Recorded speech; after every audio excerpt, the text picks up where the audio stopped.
The Free Agents podcast contains mature themes and adult language. Any discussion of gambling is for entertainment purposes only. Please abide by all laws in your location regarding gambling.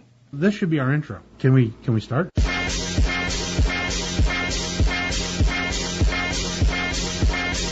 This week on The Free Agents. Well, I was with a couple Phillies fans, and they know I'm a man of action, so they asked me my thoughts on the game, and I told them I took KC plus the points. I'd put New Orleans above Miami as far as the worst 3-0 teams. I feel that I think the New Orleans D is not going to continue to be as good as it's been. With the recent benching of Josh Freeman and other rumors going around that quarterbacks are going to be traded, Minnesota is going to be in the market. They're even talking about going to Matt Castle. Would Matt Castle be an upgrade from Christian Ponder?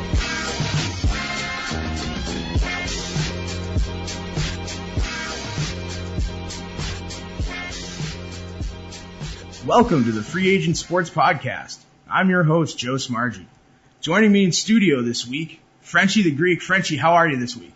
Great. How are you guys? We're great. And also joining us via Skype, LJ. LJ, how you doing? Hey, how's everybody? We're doing pretty good, LJ. We had a good weekend of sports. We do have one thing, though, I want to start off with. I'd like to apologize to all of our listeners. Our Frenchy, LJ, and Smarge bobbleheads did not come in. You will not be receiving your free bobbleheads in the promotion. They accidentally got mailed to, I think, like New York City or somewhere. And the shipping company called us. There was a big problem down there, I guess. So I think they ended up at Yankee Stadium. I'm not sure, but we will get those for you and get that situation straightened out. Well, there was an almost riot at the stadium last night because our bobbleheads went there and Mariano's. You got Mariano's at your house. Oh, wow. Really, LJ? Is that why I have all these Yankee fans like at my windows? Oh, boy. And we know what a Red Sox fan is going to do with Mariano bobbleheads. There's going to be some kind of altar there or something. How much you guys love him and hate him at the same time. That video that the Red Sox played against Mariano there, that wasn't, they called it a roast. That was just mean. That's all that was. What did they do? They played this video after they gave him this tribute on ESPN. They paid ESPN to run this video of basically Mariano Rivera's blown saves with the Red Sox. There was a bunch of 2004 highlights interspersed with some like nice highlights and then some more miserable highlights, and I was like, well, this is not a tribute. This is a fuck you, basically. Yes. But it wasn't. That was from ESPN. Really? They're going to dig at him like this? I was like, wow. National television, too.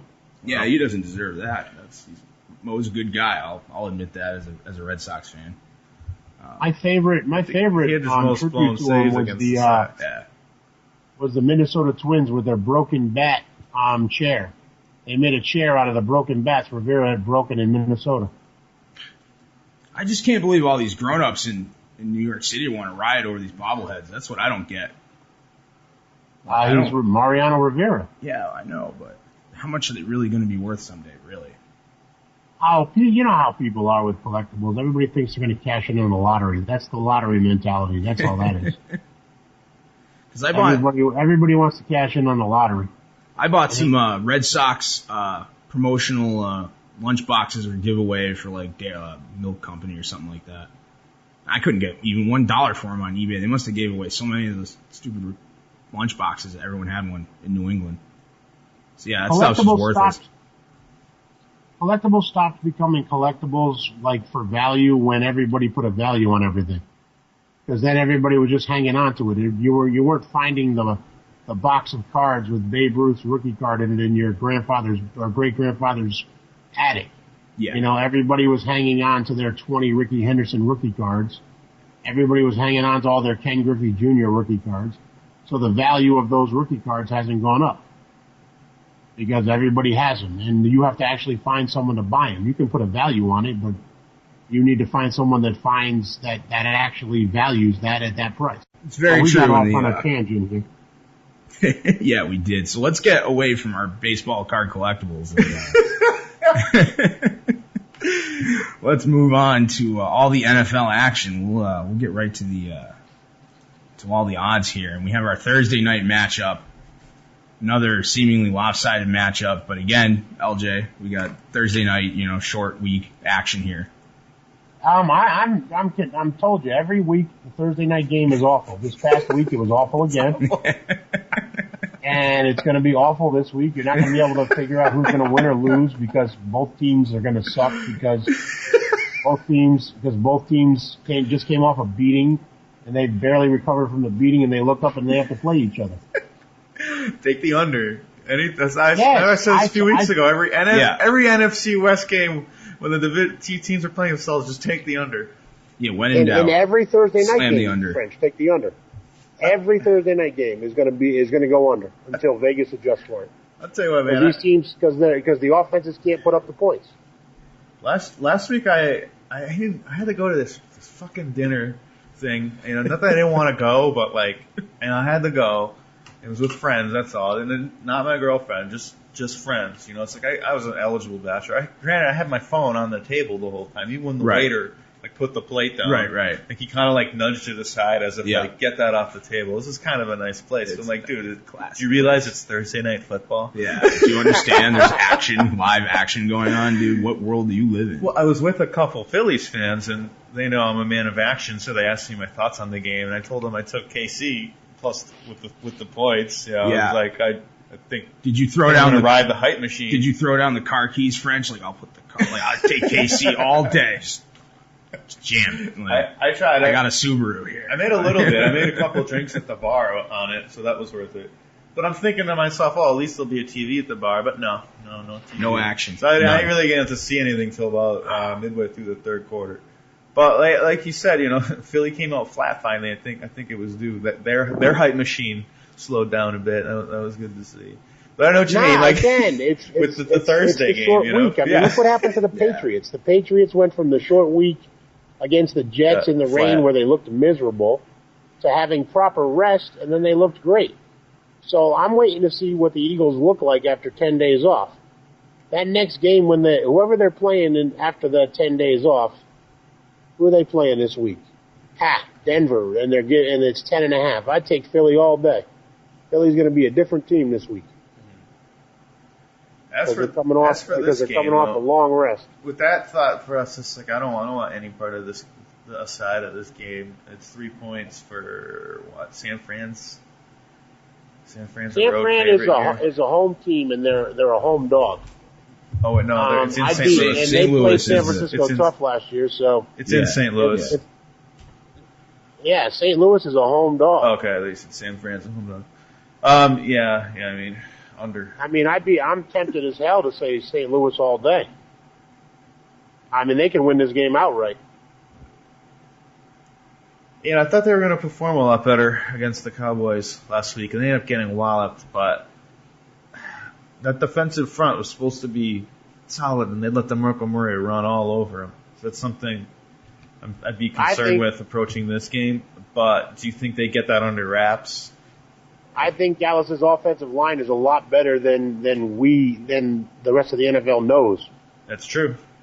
I think that their offensive line is going to be moving people, and I think I was reading somewhere the Cowboys are really built as a running team first, and they looked like built like a running team first this past week. And doesn't Romo look like another quarterback when they have a running game? Yeah, everybody looks like a better quarterback when you can play action and you got people open 10 yards down to 20 yards down the field. It makes it a lot easier when Jason Witten, with the play action, he's only got a scrub linebacker on him and he can take him to town. And when DeMarco Murray's breaking off for 150 yards, Tony Romo looks like an awesome quarterback. But I was in on Romo this year. I thought he was going to have a good year. I don't disagree. He hasn't really had bad years, and everyone, thinks he's not clutch, and he partly is. But he puts at the end of the day, at the end of the season, he puts up the numbers. I've always said that with him. Hell, I'll take the Cowboys this year over my Steelers. That's for sure. The Cowboys are in much better position to win their division and go to the playoffs than my Steelers are. Yeah, Speaking of the Steelers, Pittsburgh and Minnesota are playing this week in London. Oh, that's a London game. Oh, yeah. And technically, Minnesota's the home team. Oh, well. Do you think that gives them 3 points? No, it doesn't. And neither does Vegas, because that line's down to about 1 now. So But I have to ask you, hasn't Minnesota looked better than Pittsburgh so far this year? And Pittsburgh's favored by 2. I was going to say, do you think, are they your best 0-3 team right now? Yes, I think Minnesota is the best 0-3 team. I think by far. I mean, I think they've shown that, yes, you can stack the box against them, but they're still going to find ways to score. They've got some weapons on that team. And with the recent benching of Josh Freeman and other rumors going around that quarterbacks are going to be traded, Minnesota is going to be in the market. They're even talking about going to Matt Castle, with Matt Castle being an upgrade from Christian Ponder. Would it push a team that really just needs a serviceable quarterback that allows them to unstack the box? Matt Castle does not. No, in 2013, Matt Castle is not any really better or worse than Christian Ponder, except that he's older and he has less potential future upside, if you believe Ponder has any at all. And that's exactly why Minnesota is not. They're not the best 0-3 team. The Giants have a franchise quarterback. They're just not like. I know their offensive line has been bad, but that's something they may be able to correct if they move personnel around and figure some of these things out. I find it hard to believe that the Giants are going to go through the rest of the season playing this badly. I believe that, I think too. They're probably the best 0-3 team. And I kind of agree with Smarge there, too. Granted, no one in the NFC East plays defense right now, and the Giants aren't tackling or aren't sacking anybody, and their offensive line is terrible. But I think they're the most prone to get better. But you, on the flip side, you're saying Minnesota, they're a playoff team. People forget that very quickly. And that's why I don't think they're going to get rid of Ponder or think about benching him, at least till not next year, because he did get them to the playoffs. Granted, it wasn't him. He was on Adrian Peterson's shoulders, but still, they as a team did it, and he was their quarterback for the whole year. I don't think they're just going to quit on him yet. If he's not doing it, if he's not performing, then you gotta look for somebody better. I mean, I'm just saying I don't know that Matt can. I mean, yeah, if Christian Ponder can't do anything, he's just throwing the ball away and just not playing at all. You're right. I mean, certainly Matt Castle is an upgrade over that, but he's not really, and he's not going to put them over the hump to get them deep into the playoffs. Yeah, but I mean, it's not a big hump that they need to get over. I don't know. I think you need a serviceable quarterback get the ball out there to let me ask you a Greg question. Jennings, so they pull the safety out of the box, so there's only 7 guys up there, so Peterson has some space to run. They literally just need someone that can make the pass. What about Josh Freeman? He's been benched, then they're going into a bye. The team said they're going in another direction. They stripped him of his captain tag. He's clearly not happy about it, and there's rumors going around that he's looking to get out. There's teams like Jacksonville that could use a quarterback. There's teams like Oakland that could use a quarterback. Is this anything in the realm of possibility for Minnesota? Well, they're the one team, if we consider them the best 0-3 team, and we consider Christian Ponder a problem, we have to look and see if Freeman's an upgrade. If he could get his confidence, if Leslie Frazier can instill some confidence in him, and I think, Mike Tice is the offensive coordinator over there, right? Yeah. Yeah, it isn't, or who's the, what, I'd have to look and see. I don't know what the situation is, but Josh Freeman is definitely a better quarterback than Christian Ponder, I would say. I don't know if I'll be eating those words, but Freeman. Bill Musgrave is the offensive coordinator of the Vikings. Okay. I think you're exactly right, LJ. I think Josh Freeman is a good quarterback. Now, the big question over in Tampa Bay, and we were talking about this before we started rolling, was, how long. It's going to come down to the coach and the GM, and how long will management stick with Greg Schiano over there if it looks like it's not just an issue with Freeman. Greg Schiano just rolled the dice with Mike Glennon. Yeah, it's not. I don't think it's going to look good this weekend for him. Mike Glennon is 6'7", 225 pounds, and throws the ball very far. He does. I think people are going to underestimate him, and And he threw for 31 touchdowns and over 4,000 yards in his last year at North Carolina State. Exactly. I'm going out. So and he's got fantasy. Vincent Jackson, he's got Doug Martin, he's got an offensive line that kept Josh Freeman upright. So I mean, if this kid has any kind of confidence, he's a proven starter at the Division I level. He's won bowl games. If it translates, let's see if it translates to an NFL career. Let's see what happens this week. The line moved. Smarge was telling me the line opened at 7, Tampa Bay giving 7, and now they're only giving 2.5. French, you seeing value over there? Definitely. I mean, knowing a little bit about this kid, Glennon, like you said, like a lot of people just have no idea, and I think casual bettors are just going to come in and like, oh, a rookie quarterback, let's just go the other way. Well, spent a couple rookie quarterbacks that have been covering spreads already, Geno Smith and E.J. Manuel, so I mean, it's not like it can't be done. And Tampa Bay's defense at home. I mean, you have Darrell Revis, you have the Gerald McCoy. You have a good defense with Tampa Bay. It's a good and you matchup. have an Arizona team that has a very average offense at best. You're at 2.5. I mean, you're looking at a line that's 2.5, and some places 1.5. On a team backed into a corner, basically needing a win going into its bye week. I think that team will be really down in the dumps if they don't win this game and they go into their bye week right after. They're gonna come out strong in week 6, but they're not mentally gonna be there if they lose 4 in a row and then have this we don't know who our quarterback is scenario. We're gonna see. We're gonna see how much the players in. like Greg Schiano versus Josh Freeman and see where everybody's heads are in Tampa Bay. If they win this week, and it's likely that they can against Arizona, that may help them soothe some wounded egos right now. I mean, I'm sure rally that team. I'm sure Tampa Bay can keep this kid in this game. But I don't know, man. The gut check is not good. I look at this kid and I see like the Larry Bird of quarterbacks. I just see him getting plastered all over the place. I don't know.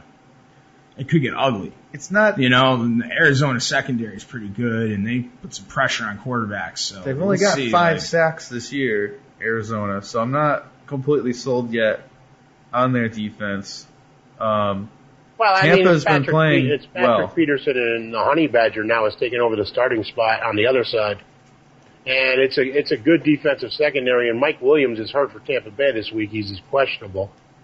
So, I mean, it's Vincent Jackson and the other cast of characters may not be up to snuff. So that's the other side you have to look at. Is Arizona healthier than Tampa Bay? If that's the case, you may want to go with Arizona. There's a huge matchup advantage for Tampa Bay. Dale Revis versus Larry Fitzgerald, and Larry Fitzgerald's not 100%. So I can pretty much take him out of the game. I mean, if it's executed properly. But that's something to consider when you have Revis. Revis takes out Fitzgerald. Does Peterson take out Vincent Jackson? Mm-hmm. Things to consider. If anything, if you're looking at the Tampa Bay Arizona game, the over/under is 40.5. I think that's high. I think this ends up a 21-point game. We've been talking about it too. Tampa Bay's offensive line haven't been playing that bad. I think they lost a starter. They've allowed 12 cute quarterback hits, 7 sacks. Zona's 21 quarterback hits and 9 sacks. I mean, just another thing to consider. But yeah, I'm going to be looking at this game for sure when it gets closer. I at this point I like that 2.5. If you can get 2.5 now, it might not be a bad pick. And another thing to consider is West Coast playing at 1:00 here on the East Coast. So things to keep in mind for sure. I'm glad we talked about that one too. Oh, that's going to be an interesting one. I think it's an underrated game this week. I'm going to try to catch some of that. I mean, I'll be watching the Red Zone, but I'll probably grab that stream for a little while and watch some of that game. Next up, I'm looking at Baltimore giving up 3.5 on the road at Buffalo. Another home dog. Seems like a tough play. I feel like there'll be some public bettors ready to come back and start betting on Baltimore after their big win against a playoff team last week in Houston. So I wouldn't be surprised if this line goes up to like 4 or something like that. But I don't really like I don't really like either side right now. I think Baltimore's probably going to put up some points here. We should maybe consider an over. It's already gone up a tick and a half. It looks like the Bills' defense looks awful. Yeah, they're abysmal. They haven't straightened anything out this year. They only gave up 27 to the Jets. Yeah. Yeah.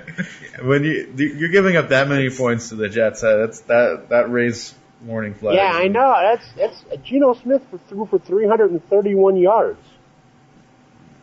Do you believe Geno Smith threw for 331 yards? I don't know, man. I don't know what the world's coming to now when Geno Smith's throwing for 331 yards. Well, that's a pedestrian, like slightly below average day in the NFL. LJ, it's new. Come on, it's the new era. I don't know. of the Aaron offense. Rodgers threw for 244. Sam Bradford threw for 240. Walker threw for 299. I mean, God, Roethlisberger threw for 406 because he was behind the whole night. But this was an above average week. Smith was above the mean. There was only a few people ahead of him: Roethlisberger, Stafford, Breeze, and that's it. So and Peyton Manning. So, I mean, that Bills defense is real bad. So I understand why they are a home underdog. But I don't trust Baltimore yet. I need another week. Yeah, exactly. And going back to the O-line again, same thing. QB hits,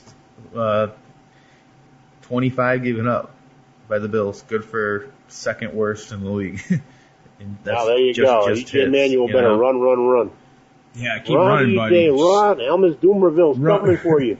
So I got an interesting one here. Giants, Kansas City. I had a friend call me up on Monday, and I'm not going to name names. He's like, are you ready to max out Kansas City this week? Do you want to do it with me? He says. And I started laughing, not like at him, but I was just kind of laughing with him. And I was like, no, not yet. I'm like, not yet. Still, no, not yet. He's like, come on, that's what we've been waiting for. The Giants are terrible. And I'm like, I understand, like, your thought process there, but, like, remember when Philly played the Chargers and everyone thought the Eagles were going to roll over the Chargers? Yeah. And remember when the Patriots played the Ravens in the playoffs and they were 10-point favorites and they got rolled over? Yeah. And remember when the Broncos played the Ravens the week before? I'm like, they're like, you just can't. Frenchy. There's no sure thing, you know. Like that's true. There's no sure thing here. Any given week. This is going to be one of the biggest consensus bets of the week by far, and I think Vegas will stand to take a hit. Let's look at the numbers. Go to Giants and their offensive line woes. Versus terrible. Kansas City in that front seven that's been sacking quarterbacks like crazy. You're right, and the numbers do line up for this one. You're right, and that's a very good point. They lead the league in sacks, Kansas City, and the Giants have a terrible offensive line, 22 hits allowed, 11 sacks. How have the Giants bet against the run? Because it looks like Kansas City's looking to run Jamal Charles and then play action to open up a little bit of that passing game, but. Well, this looks like a very conservative Kansas City offense. So, I mean, that understands that if Kansas City had any kind of serviceable offense, the line would be 7. Yeah, rushing yards. Kansas City's offense is so bad. They're good for 27th in the league against the run. Because it's so conservative, the line is 4. They're the worst team for points allowed right now, and it's only 3 games in. 24th in yards, 27th in rushing yards. So like I said, I guess the numbers line up, but yeah, I'm gonna say I'll throw this one out. I've already teased this game because I had 4.5, I took 6, I got 10.5 with them, and I like it personally. Yeah, I like that number. It's a good number to tease there. I think so, and I'm gonna try it out. I like Kansas City this week. I mean, not even in a tease, I would like Kansas City. I wouldn't bet the house, the kids, the cars on it, but I'd bet an extra unit if I was doing it. Yeah, and I don't blame any Kansas City backer. I just don't think I'm ready to do it yet. And they're the current hype machine, and they have the extra rest this week too. So everything really is lining up. So why isn't this line higher? Is the question. It almost feels like as if it's a trap. Because people think the Giants are not going to keep turning the ball over at the rate they're turning it over. But the problem is Kansas City causes turnovers, and if this is a Giants team that's turnover prone, I don't think this is the week they get right. I think it's going to be another week that they get right. I still think Kansas City will keep enough pressure on them to keep the Giants off their game. Throw in the Andy Reid thing too, because he knows the NFC East, so there's that too. But it's like that's why why isn't this line going up quicker in a sense? Because people are putting money on the Giants because because it's a public play would be my guess. The public plays on Kansas City. The Giants are bad yet. I mean, just in pure tickets punched, Kansas City is going to easily win this fight, but that doesn't matter what the line is going to come out to be. It always matters about the money. We don't know that information, really. Some people claim to sell it online, but, I mean... Well, it's still only Wednesday, too. A lot of this public money, especially in blue-collar parts of the world, will come in late on Kansas City, I think. They'll bet it as it goes along. Underdog bettors wait, usually. I mean, that's what Giants bettors would be thinking right now, because everyone loves Kansas City, so I'm going to wait. And hopefully this line goes in my favor. And that's what I would think if I was going to be betting them straight anyways. Yeah. But that's going to be one to watch. Matchup right there, Kansas City and the Giants. I mean, I'm looking and Detroit and Chicago's there. What do you think of Detroit and Chicago? We got Detroit at home giving 3 to Chicago. I like Detroit to win this game. I think I mean I'm not 100% confident or anything, but Chicago they give up chunks of yards. They're 3-0. They've both been playing well, but are they like Joik Bell and if Reggie Bush is in there, Stafford, these guys they throw a ton. They know how to move the ball, and they're playing pretty well. They're at home. I don't know what else. The line's 3. I don't think I'm scared of both of these teams. Both of these teams are slick, well-dressed individuals. but when you start to talk to them and you start to peel away a layer or two, you realize that these are 2 flawed individuals. Yeah. I mean, seriously flawed individuals. This is going to be one of those games where balls are going to bounce crazy and turnovers and Peanut Tillman and all the other craziness that's going to happen. And Dominican Sue's probably going to kick somebody. Yep. This game is going to be crazy. Get hurt. Detroit's down Nate Burleson, which is somewhat significant to them. It's one less target that they have. And Reggie Bush, how healthy will Reggie Bush be? It's just it's gonna be an ugly game. In one way or another, it's gonna be close. So that's a real coin toss kind of game. I don't know. Yeah, that's how the odds makers have it. I mean, yeah, that will be a good one to watch too. Seattle has to hit the road, ladies and gentlemen. They're going to Houston. Into the heart of Texas. And that's a 1:00 game as well, yes. That'll be another. It's an early game. Do we see Seattle finally just say, you know what, we're going to lose this week? They have to lose one game. This is probably the one of them that they have a very good chance of losing. Early game, Houston coming off a bad loss, want to get right. Seattle's defense, though, scares the hell out of me every week. Every week I just wouldn't want to. They just shut teams down. They're just good. There's been an interesting move on the total on a few of the offshores from 44 to 41.5. That's a stark move. So someone definitely likes the under out there. Well, yeah, because Houston looked anemic and Seattle has a killer defense. So I would understand why the under is going in the direction. Probably a lot of money got put on the under because it's now 42.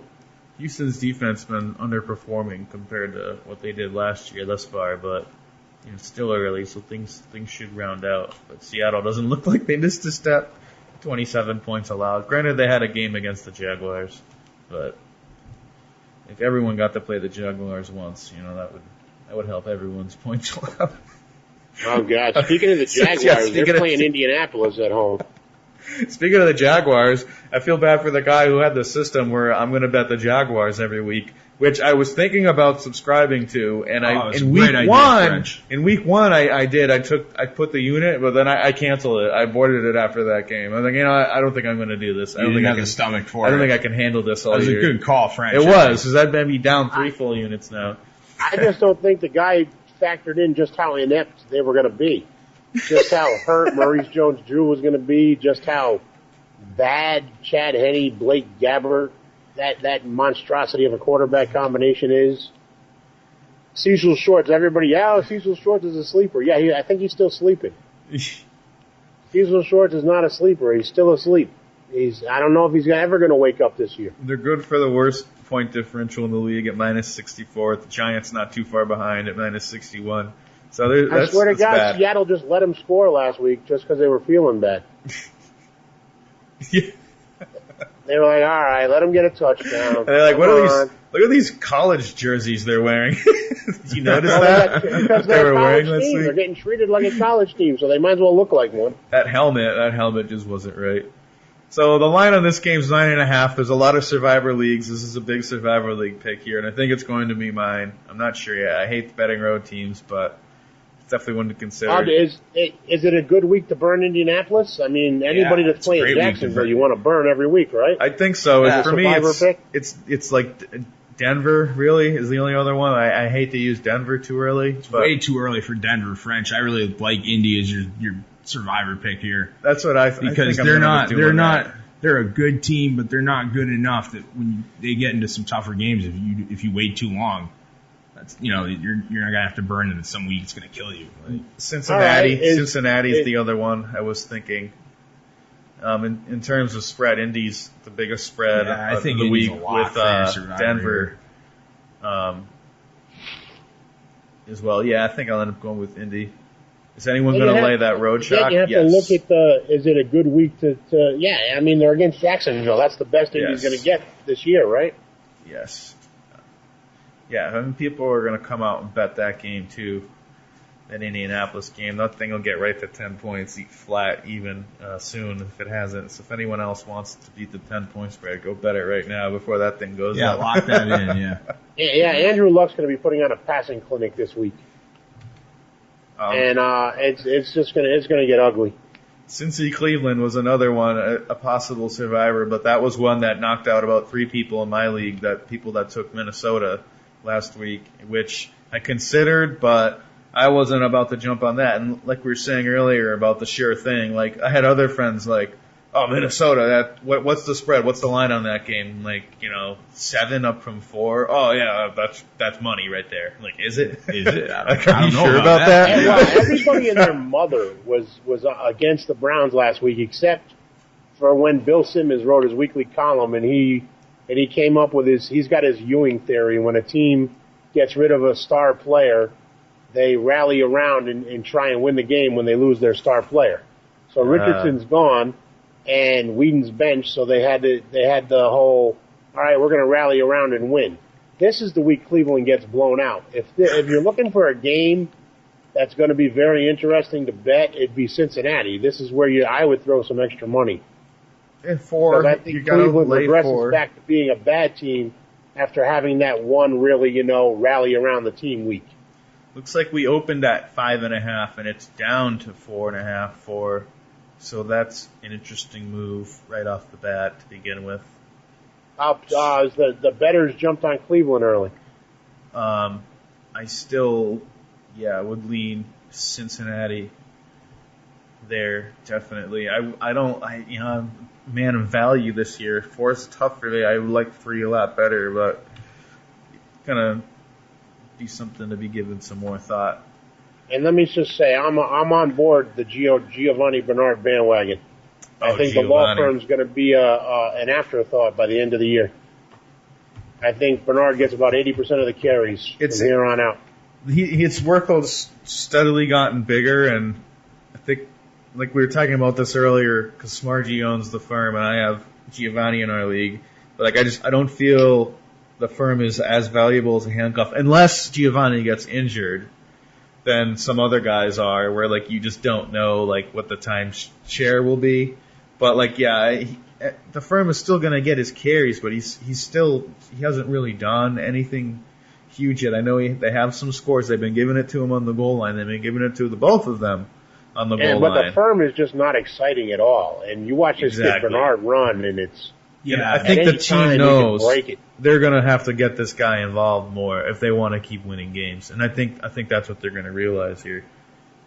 He's a major weapon. I just like the way the kid plays. I'm really excited about owning him in fantasy. So you're saying Should I not sell him while he's high? If I could acquire a Julio Jones right now. Cincinnati's schedule is one of the easiest in football. So, I mean, if you're thinking about playoffs and you're thinking about your future of your team this season, I hang on to Giovanni Bernard because their schedule, I mean, they're pegged for 12-4 without even breaking a sweat the rest of the way. With the way that things are playing out, that defense is going to keep them in games no matter what, and they're going to be grinding the ball and pounding it, and I think, and that offensive line looks solid, and I like the way the kid runs. He's going to has the potential to break off 50-yard runs as you look at him. I mean, the kid's good. Exciting to watch. So that's all the 1 o'clock. Yeah, this takes us to the 4 o'clock, the late afternoon, the day drinkers games. Looks like Denver will be our highlight of the week at Philly at Denver, rather. Denver's laying a serious 10.5 points here with a very serious over-under at 57.5. Who's taking the over? I am. I am all in on the over. They're 3-0 against the number, and they're 3-0 against the total so far this year. Can't stop anybody, but I think the offense is gonna come out this week with some new plays. Chip Kelly's has had 10 days to prepare for this. Philly's going to be rested and ready to go. And I think this final score of this game is going to be 40-something to 30-something. And I actually, it's in Denver, so you got to give Denver, of course, being the favorite. But I think Philly covers. It's a lot of points. I feel like they're due to not cover one eventually. They're not going to go perfect against the spread. No. I think people are going to ride it till the wheels fall off. I think you'll see a lot of teasers with this game for sure, and that's why the bookmakers are wisely keeping it at 10.5, just to ensure that the 6-point teaser only goes to 4.5, which yeah, makes so a tough they don't number. get shut out of all the action. Yeah, and that's the thing. When I'm making these teasers, this is a good tip. They'll try to bait you into getting the 6.5 and the 7. Like, you try not to do that. You can't do that because you get your standard 110 juice on a regular teaser, and then you're paying up to 130 on the VIG if you want your 7-point teaser. So in the long run, it's not going to help you make money. So you really got to find the games that they give you that line up right with your numbers. Play the numbers, not the teams. All right, sorry. Bingo. Just wanted to get that out of the way. Oh, that's great, French. You're French nailed it. on. French said, look at your numbers. Where's your value? Now, numbers, value, numbers. With 10.5, you got to think about the 10-point teaser. But the VIG on every 10-point teaser is usually 120, sometimes 130. They will always get you there. And it's also a harder bet to make, the 3-team 10-point teaser. But yeah, I've been sticking to the 2-teamers myself. But this is one I would consider in the 10-teamer. You get Denver at home in a pick'em. But like LJ said, we kind of like Philly here. That's a lot of points. I don't think Philly's that bad with that extra rest, that extra preparation. They've had time to look at Denver's defense. Denver's coming off a big victory. I mean, you're going to be due for a letdown spot at some time. Like you said, they're not going to cover the spread every week. It's just a matter of when. And let's remember now, Michael Vick, for all his flaws, still has that, what I like to call that Michael Jordan, Allen Iverson, Tom Brady. He was a superstar and can lead a team to victory. And if Vick gets hot, and LaShawn McCoy and Deshaun Jackson if that offense gets rolling when they're rested, Denver's defense could be in for a long night. I feel like they're just begging you to take the under, but they don't know what he's going to. Oh yeah. So they're they're scaring away the over bettors. It's like if something's that high, it's almost like you gotta go with it. Yeah. Well, and everybody's still looking at how bad Washington abused Philly's defense and then wasn't able to do much against other folks. Yes. And everybody goes, well, Denver can move the ball any way they choose to move it. Denver's moved the ball through the air with ease this year, and they moved the ball on the ground with pretty much ease. San Diego passed all over Philadelphia in that game. And Kansas City, they managed the ball. They didn't, absolutely dominate them from the yardage standpoint. Well, they did from the yardage standpoint. That game, KC gave up a ton of rushing yards. They were throwing to Donald Givens, I think it was, or I forgot who, not Givens, but I forgot who their secondary receiver was, but they were throwing him like these bubble screens, and he was going for 12 yards. in that Kansas City game. The bubble screen was killing the Eagles' defense, and they just weren't tackling. I was watching that game, and it was just ugly. So Speaking of San Diego, they're playing Dallas. Are you ready to go all in on Dallas this year as the NFC East champion? I took them into that with friends that they're all fans of NFC East teams, and I was the odd man out that took Dallas. I was like, yeah, I'll take that, sure. Just for a quarter, sure, why not? Yeah, I think so. Yeah, that's why I took the bet, sure. I mean, they look great last week. They're running the ball. Like we said, Tony Romo is another quarterback when they have a running game. So this line is just a point in Dallas's favor. It's a slight road chalk. And I think there will be a consensus on Dallas for this game as well. There'll be a lot of tickets. Wow, Dallas is still a public team. Even after all these years, they're still a public team. Oh, yeah. So, I mean, yeah, I understand why the public's going to be all over Dallas. But I think I might be joining them. Yeah. I like Dallas this week.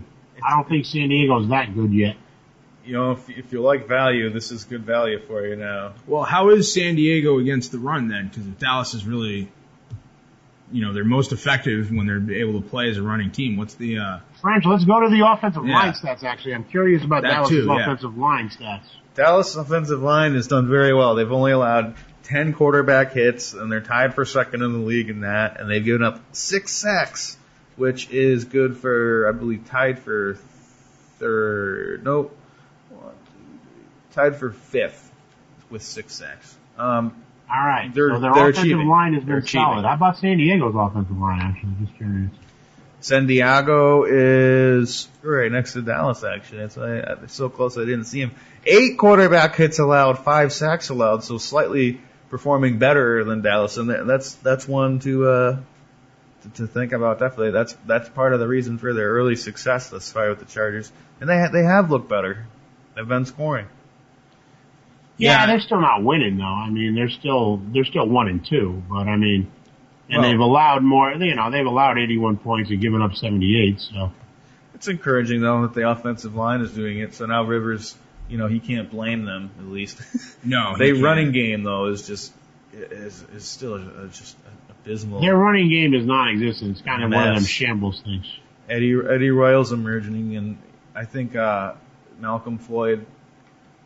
I'm gonna say it right now. I think this is the game that San Diego sees a little regression, and I think Dallas wins by 12, 13. I think you're right, LJ. I finally found it here. San Diego is 28th against the run this season. Ooh. Yeah. So that does bode well for Dallas because, like you said, Tony Romo is a better quarterback when they're able to run the ball. Yeah, French. I think this is your game where the public may be doing it, but I think the public might be doing it for the wrong reason, and Smarge just found the right reason. Uh-huh. San Diego's 28th against the rush, and Dallas is killing it running the ball. Great things. I'm glad we did the podcast. There you go. Yeah, that's what we're here for. Figure things out, right? We're great stuff. Figure stuff out and give you some brilliant analysis. Now, the next game I think everybody in America is really going to want to see. It's Tennessee versus the Jets. Oh, God, yeah, I can't wait to watch that one. They're both 2-1. I mean, someone's going to be 3-1. Can you guys believe that? They're surprisingly good, both teams. So surprisingly better than what we expected, I should Neither of these teams should be 3-1. Is there any way they can both lose? Yeah. I don't know. I read an interesting article about Jake Locker today on Grantland. Bill Barnwell breaks down, is Jake Locker getting better before our eyes and what's going on? And Barnwell observed that, well, he hasn't thrown any interceptions yet, and he's getting better offensive line play this year than they got last year, so he's not hurried as much. So it's more of an environment thing than a Jake Locker's getting better thing. He still overthrows receivers because he has a big, strong arm, and he's still exciting. He can run the ball, but his statistics are the same as they were last year through 3 games. And keep in mind, they were not far away from being 3-0 and come back in that game in week 2 to tie it at 24 and then win on in overtime with that huge pass to DeAndre Hopkins. So Tennessee was not that far away at all from being 3-0, and that would truly be amazing.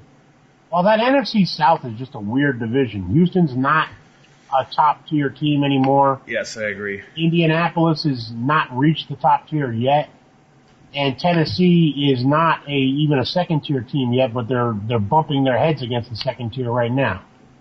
So you've got these teams all bunched together, and it's going to be interesting watching that all play out. But I don't think any of them are going to go anywhere when it comes playoff time. No, I think Tennessee is in a lot more shambles than I think we realize. I just don't understand what's going on. There's got to be something going on with like coaching and management and stuff there. No, they're fine. Once they benched Kenny Britt, the team came together. Kenny Britt was the problem, not in benching him was the solution. Chris Johnson's running Chris Johnson's running very well. What's his name there? The guy that replaced Kenny Britt. Kendrell Wright, caught, for over 100 yards, receiving.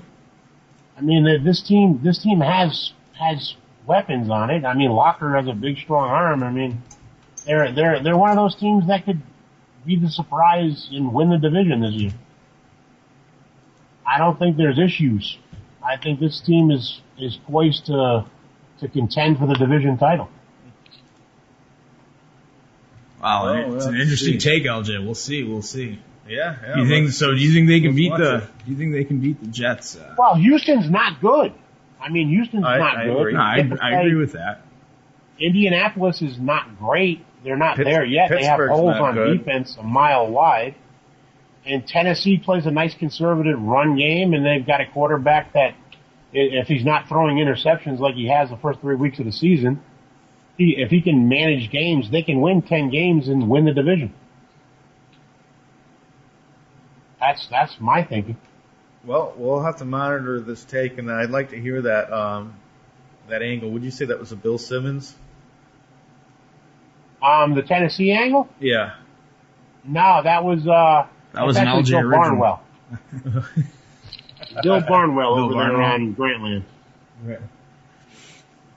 Well, there's one other shitty game at 4:00 too. We can. Hey, the Redskins. the Redskins versus Terrell Pryor. Yeah, that'll be another fabulous one to make sure Who can run the you fastest? don't miss. This week, Oakland goes from opening as a favorite by a touchdown at home to a 3-point home dog in this matchup.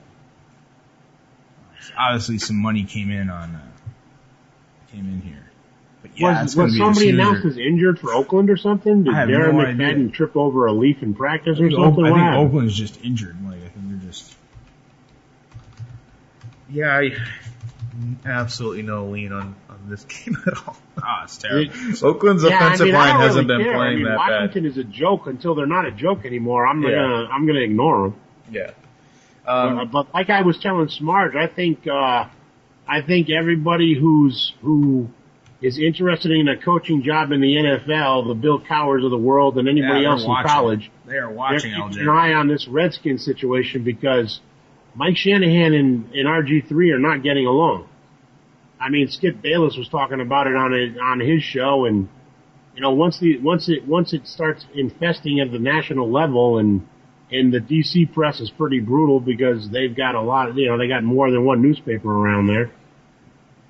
This is becoming an issue in Washington. So if you're one of these coaches that's looking for a situation where there's some good pieces in place, this is it.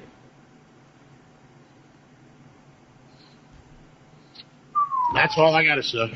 Drop bombs. That game is a bomb. Well, we got New England, Atlanta to salvage those kind of lackluster 4:00 games. That's going to be a gooder. This will be a really good game to watch. I think it's going to be The line is pretty much split. Atlanta's favored 1, so it's almost a pick 'em here, which seems fair. I think they know if they go Atlanta -3, there's just like a raft of people hiding in caves that whenever the Patriots are an underdog, they come out and then go bet them, Yeah. The oddsmakers know they can't make New England when they're the underdog. They know they can't. Points. Exactly. $5,000 on New England. Well, I think the books are afraid too because there's the uncertainty of the injury situation where if say Gronk and Danny Amendola make it out on the field and they can play somewhat effectively, if everyone comes in on on New England, and then they end up being, as a dog, and they end up crushing it. Then that's really bad for the bookies. So I think that's part of it too, is they're just trying to keep it close as far as that goes. So we'll see. I like. You know what? I thought New England played well last week, and showed that Tom Brady's not a total asshole and can work with receivers and be patient. He just had a bad week that week, and I'm liking the Patriots this week. Yeah, this was the other end of that 2-teamer I was telling you guys about, the teaser. They were giving me a 1.5 plus 1.5, so I grabbed 7.5, and I'm really excited about that too. Yeah. I'm going to be pulling for New England in this game. I mean, the same thing. Anytime you can get some points on them, you're going to go ahead and do it. Atlanta's been not playing well at all. They haven't been getting to the quarterback. They haven't allowed a ton of sacks, but they've allowed a bunch of hits. New England's defense I think, is playing well. Granted, it was Tampa Bay last week, but they did a really good job in that game. They didn't play the best against Buffalo. Well, this is one of those games too where we're going to find out what the Patriots are. We've seen them play the Jets badly on a short week, and then we see them play Tampa Bay really well on long rest. Yeah. Well, this is that sweet spot game where Atlanta's I'd say Atlanta's a top tier team, and I think this is a real test for the Patriots, even with the injuries to Roddy White and Steven Jackson. I still think Atlanta's still a test for the Patriots. Did you see that last drive in that Miami game, Miami-Atlanta game, when Tannehill went like 11 for 13 on the final drive, or 8 for 11, I think, or 8 for 10, something like that. He just went right down the field. Tom Brady's probably licking his chops watching the film. Yeah, they looked baffled. They couldn't keep up with it, and I'm slightly selling my stock in Atlanta right now. Are you buying any stock in Miami with Ryan Tannehill? I am. We were talking about earlier. I think they're my best 3-0 team right now. They're slightly underrated, or slightly best. No. They're your most worst. surprising. We wanted to go worst. I think they're a candidate. No, they think they're.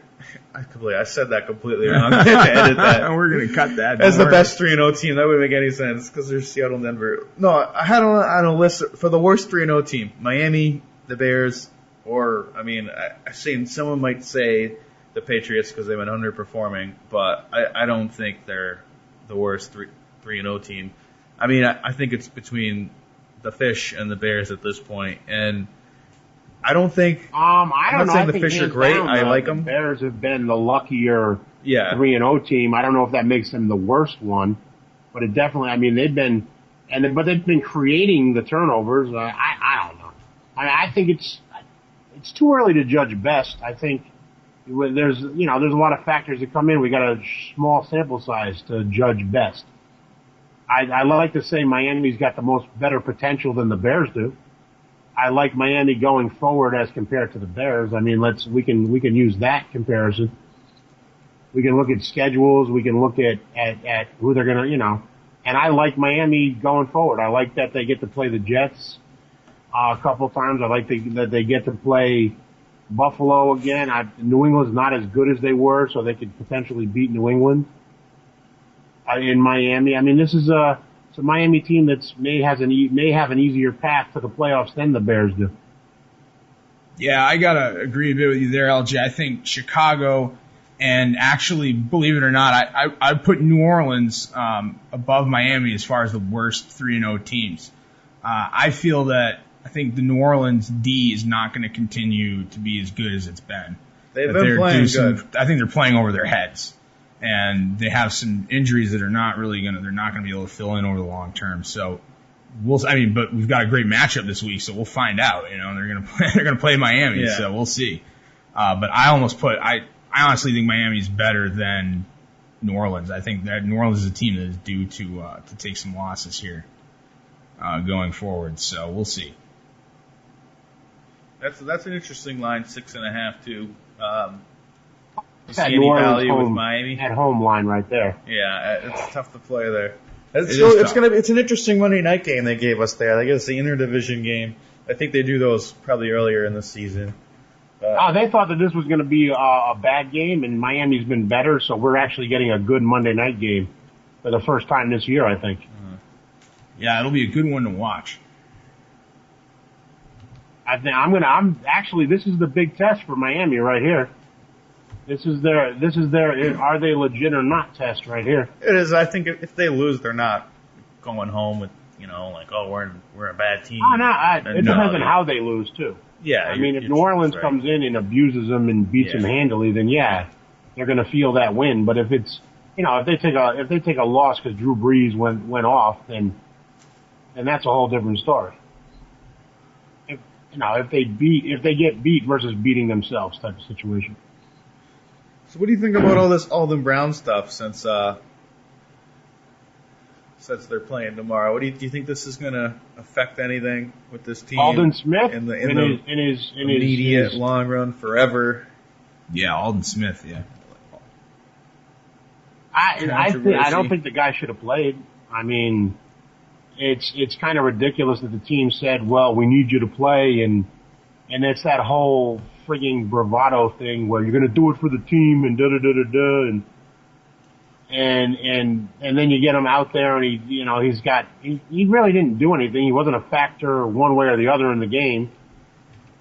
So I mean, it was kind of just bad for him to be out there. If he's addicted to pain pills, why put him in a situation where he could get hurt and need more pain pills? I don't know. It just seems like a shit move by Harbaugh, to be honest with you. I'd have just told him go to rehab. Yeah, get right and get back. Yeah. But that's Harbaugh and his hyper competitiveness. He's a bit of a psychopath when it comes to that. I think a lot of coaches are a little bit psychopathic. To be inside of his brain this year when everything's going wrong, it must be explosions going on in there. He seems like a fanatic. Yeah, he seems like like the blood vessel will just pop out of his head one day on the side of the field, and that'll be it. Those looks that he gives are just insane.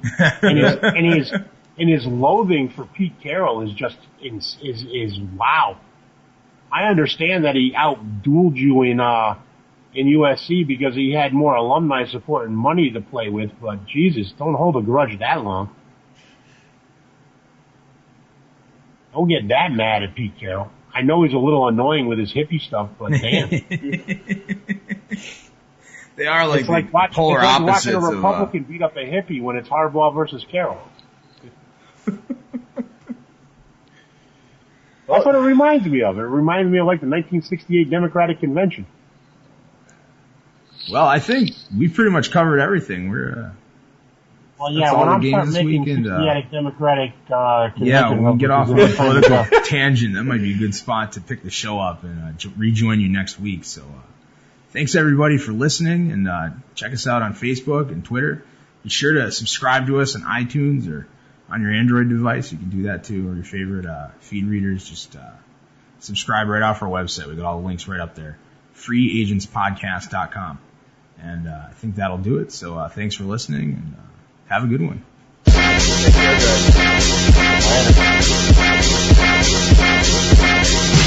guys.